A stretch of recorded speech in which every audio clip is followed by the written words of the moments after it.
Designing and re-engineering the DNA patterns. The modern type of bioweapons are frequency controlled. Yeah. So they don't even start doing any harm before they're not activated. Yeah. We saw that, for example, and this is an interesting story, when we look into what's happening in the US.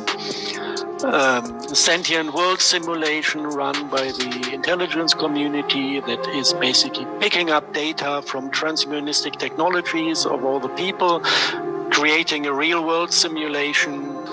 You see, if you're going to defend yourself against technology that replaces people, then the next step of convergence is to create technology that behaves like people, that in a digital world you cannot tell one from the other. We're capable of creating massive networks so real that you cannot tell them apart. And then the plan is to reverse the signal from the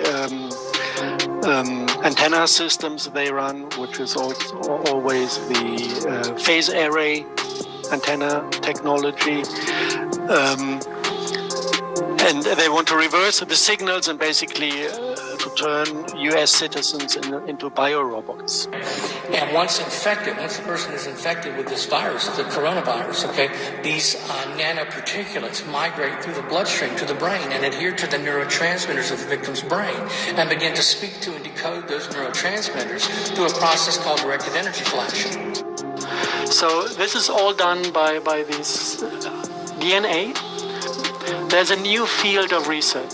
They realized that the base pairs can be mounted into a chain in a way that functions like a computer, like a logical element. And this is if you visualize this, it's like the old method with telephones, when you were dialing with sound. Every base pair has a resonance frequency. It's somewhere in the terahertz range. And if you hit the right frequency, it is opening, like a light conducting unit.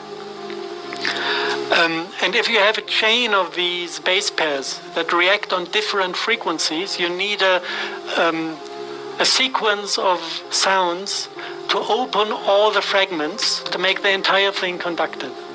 So it goes like do-do-do-do-do, and then the next part of the genetic thing is activated to either produce light or to produce poison. And this is something beautiful out of their view of the world, because if you bring this RNA or DNA into the human body, you can kind of take a radio signal and activate it from outside to produce any substance you want or to produce any light you want. Just like people think I'm fucking crazy when I say shit like this, but I mean, what more proof do you want? I mean, I'm not trying to, ask for recognition or you know what I'm saying? I'm like, it's nothing about that, but I'm so sick of fucking people telling me that I'm fucking crazy, alright? I mean, he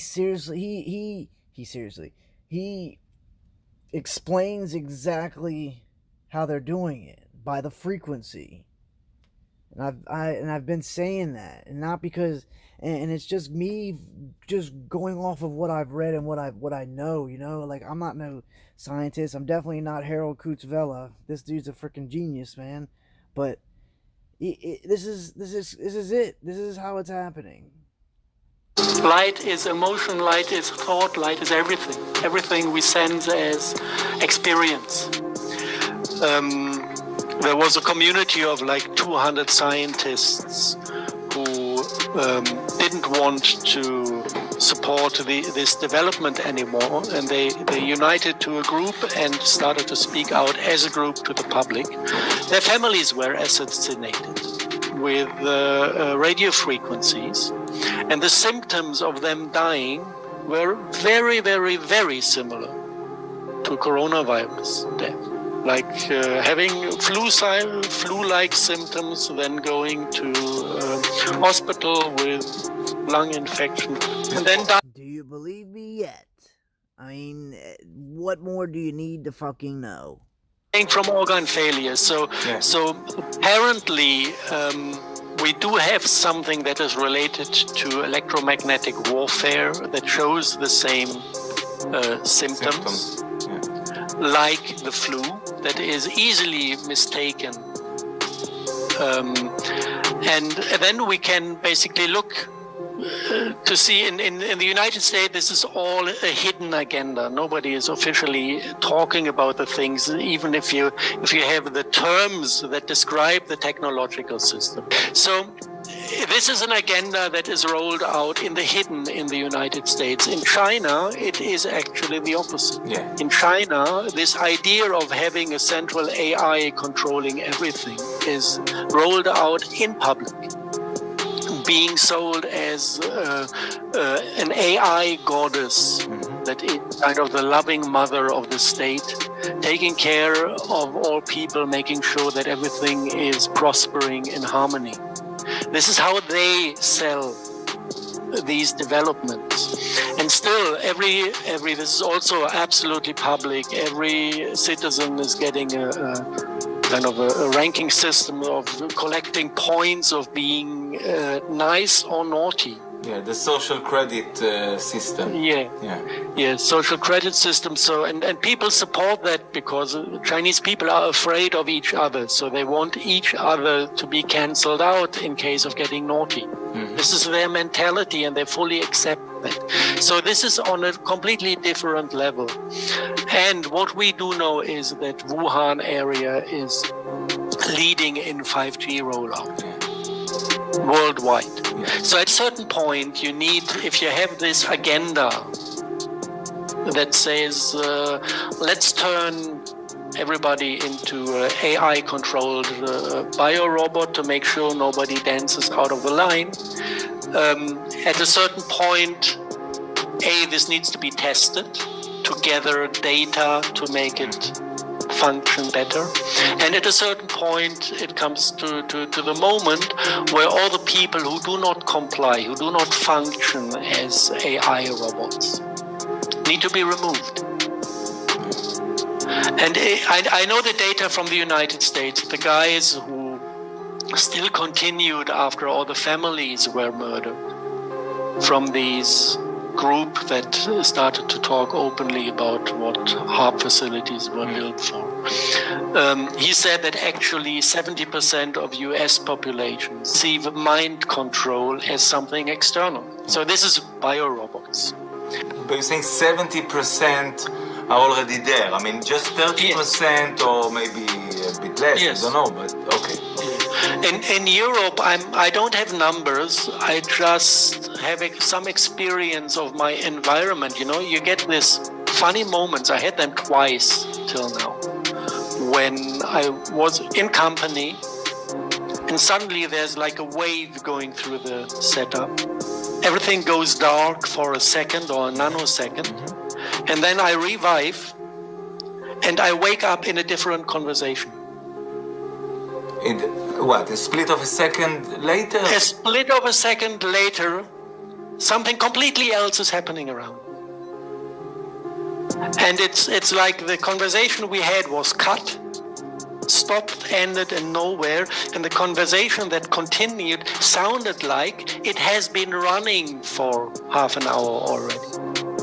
The entities that do the wiping are literally akin to daemon processing systems for the computer. It's like a background processing system, a program, for a computer system, to the point where as soon as a person begins to absorb information through their data processing center, their mind, that is not relative to that time or the plane, basically a specific set within a rule set or a parameter for the local environment or the control system, these entities come and try and pull that information out. They literally try and delete the information from the timeline. And that's personally or collectively. And that part's real weird, but that's what that is. And apparently their role is a good role. This is how it was explained to me. And I've seen these beings too. And I had this effect twice. And one time I was with friends on Fuerteventura, and they were in the same spirit as I was. And a day after, the guy who I was visiting told me, actually, you know, I think without an AI controlling everything on the planet, we are lost. Humanity is not going to make it. We need an AI to control us. So he basically, completely was switched in his. And there were actually 2 people on the table from 6 who perceived that moment of going dark and reviving and having the talk shifted. 2 of us could feel it. Wow. And all the other ones said, no, there was nothing. And did you speak about it at that time? Yeah. We communicated about that. Wow. What was his... So- what did you think of it? I mean, what do you think of it now? What was it? For me, it feels like the sentient world simulation taking over things to push it into a defined direction when what it sees, it doesn't like it. So apparently they have like monitoring things that see when developments take a direction that are not wanted, and then they test different scenarios, and then they decide for one scenario, and they just jump in. We have every shadow network for watching because we can't look into the real computers, but we can look into ours, and we can see what processes they use, and then decide to quarantine the actual system using software-defined networking. And then they can't talk out to the real world, and instead we tunnel them down to a shadow HR department that isn't real, but just behaves like real. Now, I gotta be honest here, we couldn't show you everything. We had to actually change a lot of names, scribble out some IP addresses, and we're not allowed to bring you as deep into the network as we want. It's a good thing, because if we showed you everything, we'd have to shoot you. So we've come to the end of our journey of convergence of man and machine, of confluence between 2 separate streams that come together to make things more powerful. We've seen technology go from completely separate from man to leveraged, to replacing man, to behaving like man. What comes after behaving, I wonder? Well, if history is any guide, the question shouldn't be if this technology will one day profoundly impact our lives.